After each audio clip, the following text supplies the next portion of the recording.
It is one of the most stressful jobs in the world.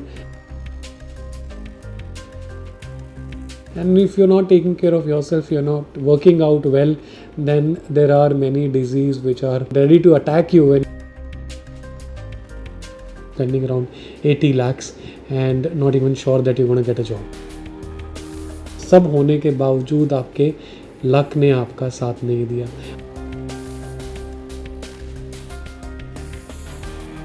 Because you're responsible for all the lives which you're carrying in the air. So, और एक बार आप medical unfit हुए तो your licence is gone, you can't fly. Hi ladies and gentlemen, welcome back to another episode. Today we'd like to talk about why you should not become a pilot. तो अभी तक हमने बात की कि how to become a pilot in simple steps, and the another video was about the total cost of becoming a pilot. And at the outset, thank you very much for all the love which you've shown and by subscribing my channel. And today I'm back with a request wherein most of you have requested in my DMs that please tell us why you should not become a pilot. How does a pilot's day-to-day life looks like, and what are the actual challenges when a pilot has to go through day in and day out. Today I'm going to tell you honestly why one should not become a pilot, because the next video is going to be about why you should become a pilot, but I want to tell you before moving on that why one should refrain from becoming a pilot. तो चलिए बात करते हैं. सबसे पहला reason जो है pilot ना बनने का वो है इसका खर्चा. करीब करीब आपके 40 लाख रुपए से शुरुआत होती है और उसके बाद उसका कोई अंत नहीं है. करोड़ सवा करोड़ रुपए तक भी पहुंचने के बाद काफ़ी सारे लोग ऐसे होते हैं जिनको नौकरियां नहीं मिलती. रीज़न में भी शायद आपकी नॉलेज में कहीं कमी रह गई, आपके स्किल में कहीं कमी रह गई, या आपकी इंटेंट में कहीं कमी रह गई, या फिर सब होने के बावजूद आपके लक ने आपका साथ नहीं दिया. I have known many people personally who were very brilliant, very sharp, but luck wasn't in their favour. So if you are spending around say 80 lakhs and then if there is no guarantee that you're going to get a job, though I keep saying that this period is absolutely great to become a pilot because there are a lot of vacancies which are coming up, but then again not everybody gets a job. You need to be at right place at right time and with correct mindset. So I don't think it's absolutely worth it. अगर आप loan ले रहे हैं लाखों रुपए का और अपना करियर आप दांव पे लगा रहे हैं, and if you are not passionate about flying and you're just thinking it one of the career option, then I don't think that you should choose this career as an option of becoming a pilot by spending around 80 lakhs and not even sure that you're going to get a job. तो चलिए दूसरे point के बारे में बात करते हैं pilot ना बनने का. वो है सैलरीज. 2006 में मैंने फ्लाई करना स्टार्ट किया था और उस टाइम पर जो पायलट्स की सैलरीज थी और जो आज जो सैलरीज है उसमें कोई बहुत ज़्यादा फ़र्क नहीं है. कहने को लोग कहेंगे अरे आप लाखों रुपए कमाते हैं, पर उस लाखों रुपए के साथ आपका लाइफस्टाइल भी वैसा ही हो जाता है. पर यदि आप इंडिया की इन्फ्लेशन रेट को देखेंगे, महंगाई दर जो कि करीब 7% के आसपास है, तो करीब 2006 में जब मैंने फ़्लाई करना शुरू किया था तब से लेके अभी तक यदि इन्फ्लेशन रेट के हिसाब से सैलरीज बढ़ती तो ऑलमोस्ट इस टाइम तक वो डबल हो जानी चाहिए थी, but they are more like same. जिस हिसाब से महंगाई बढ़ रही है उस हिसाब से आज जो आप पायलट की सैलरी कमा रहे हैं वो शायद आज आपके लिए काफ़ी हो सकती है, पर आने वाले समय में शायद वो पैसा कम पड़ जाएगा. तो I don't think it's worth it. आप इतना ज़्यादा पैसा लगा रहे हैं, करोड़ रुपए लगा रहे हैं, उसके बाद आपकी जो तनख्वाह है वो इतनी ज़्यादा ना हो कि आपकी नीड्स का ध्यान रख पाएँ. आप अगर आज एक नॉर्मल 3 BHK किसी टायर 2 सिटी में भी जाएंगे तो करीब 2 से 2.5 करोड़ रुपए का आपका एक नॉर्मल 3 BHK आएगा. और एक पायलट लाइफस्टाइल के हिसाब से if I go and try and look for a 3-bedroom apartment or 4-bedroom apartment, it easily cost me around 4.5 CR today at a decent locality. So I don't think that investing 1 crore rupees and to get this low salary to maintain that lifestyle is worth it. So that is another reason why you should not choose pilot as a career. तो चलिए बात करते हैं तीसरे point की जो है work life balance. अब आज मैं अपने इंस्टाग्राम पर किसी एक व्यक्ति का कमेंट आया था कि कैसे एयरलाइंस अपने एम्प्लॉयज़ को ट्रीट करती है। पर वर्क लाइफ बैलेंस की जब हम बात करते हैं तो ये इनफैक्ट हर इंडस्ट्री में है। जब मेरे फ्रेंड जो हैं होटल इंडस्ट्री में हैं, या फिर कोई सॉफ्टवेयर इंडस्ट्री में, या फिर somebody is on health care, you talk about doctors, they don't have time, but when you are into flying, it's just like a it's just like a policeman job, you know. It's 24/7. There are no birthdays involved, there are no anniversaries. Like for example, there are 4,000 pilots. How many of them, it's not possible that all of them are going to get off on Diwali or Holi. Why? Because airlines, they try their level best to accommodate the request.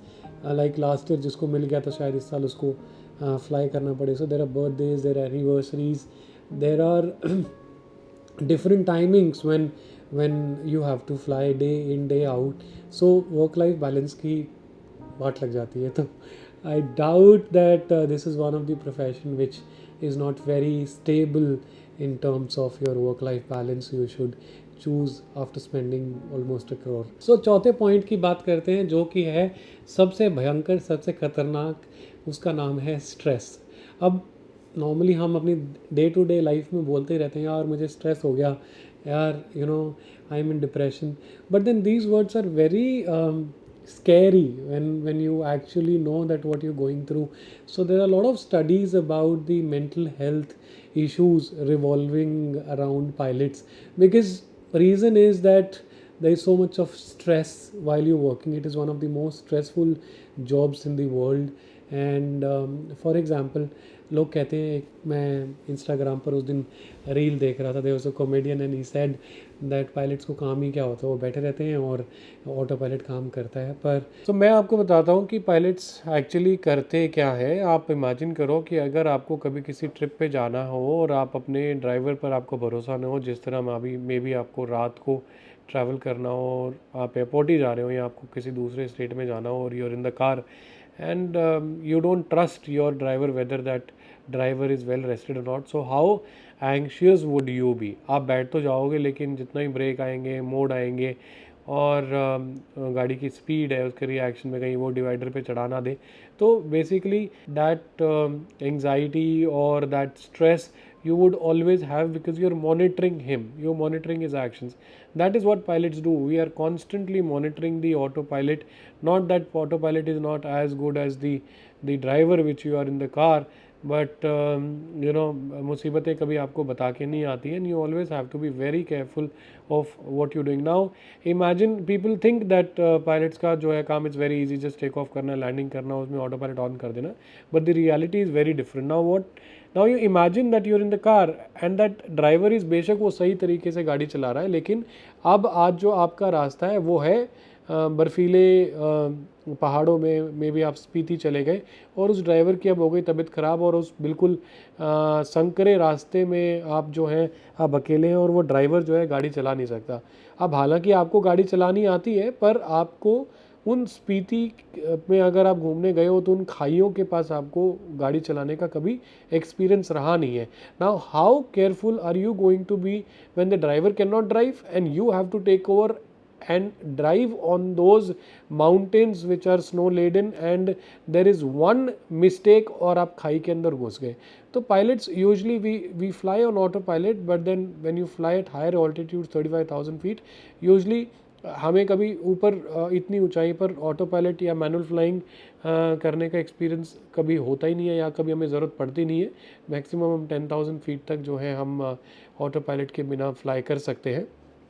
और इनकी practice हम simulator में करते हैं, जो कि 6 महीने में एक बारी हम हर चैलेंजेस की प्रैक्टिस करते हैं. तो इसीलिए हम ऑटो पायलट को हमेशा मॉनिटर करते रहते हैं, क्योंकि हमारी जो जर्नीज़ होती हैं, जो हमारा ट्रैवलिंग होती है, तो वो बिल्कुल उसी की तरह होती है कि आपका एक गलत निर्णय और आप जो है खाई में गिरोगे. तो आप इतनी ऊंचाई पर, आप रात को या दिन में, आप समुद्र के ऊपर, तो you have to constantly monitor your autopilot and the systems that they are working fine. So it is just not about कि आपने ऑटो पायलट ऑन किया और बैठ गए और आप खिड़की के बाहर देख रहे हो, कॉफ़ी पी रहे हो. We carry a lot of stress. When I talk about fatigue, पहले इतनी ज़्यादा जो है भीड़ भड़ाका होता नहीं था। आप अपने जिस एरिया में रहते थे करीब 10 साल पहले शायद वहाँ पर कभी ट्रैफिक जाम के बारे में आपने सुना ही ना हो, लेकिन अगर आपने अभी देखा होगा तो वहाँ पर काफ़ी भीड़ भाड़ हो गई है। सेम चीज़ कि दुनिया जो है छोटी हो रही है और जनसंख्या बढ़ती जा रही है, जहाँ जिनके पास एक गाड़ी थी उनके पास आज 3 गाड़ियाँ हैं। तो there is lot of traffic jam in air also and the air space is become congested and you have to be more alert.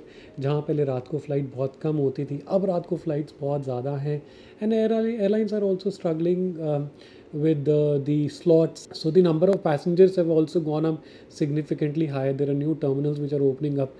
सारे दिन रात जो है ये फ़्लाइट्स आपकी चलती रहती हैं। तो आपको कभी 1 बजे ड्यूटी पर जाना हो, कभी आपको शाम को 6 बजे जाना हो और फिर मौसम ख़राब है and you have to constantly keep up to your SOPs and your procedures and your manuals and your knowledge to stay alert because you're responsible for all the lives which you're carrying in the air. So there is a lot of stress which is involved. So another reason for you not to become a pilot because it carries a lot of stress and fatigue and mental health issues. So another reason for you to not to become a pilot is becoming unfit, because you fly so much and then you're so tired, you actually have no strength to go and work out.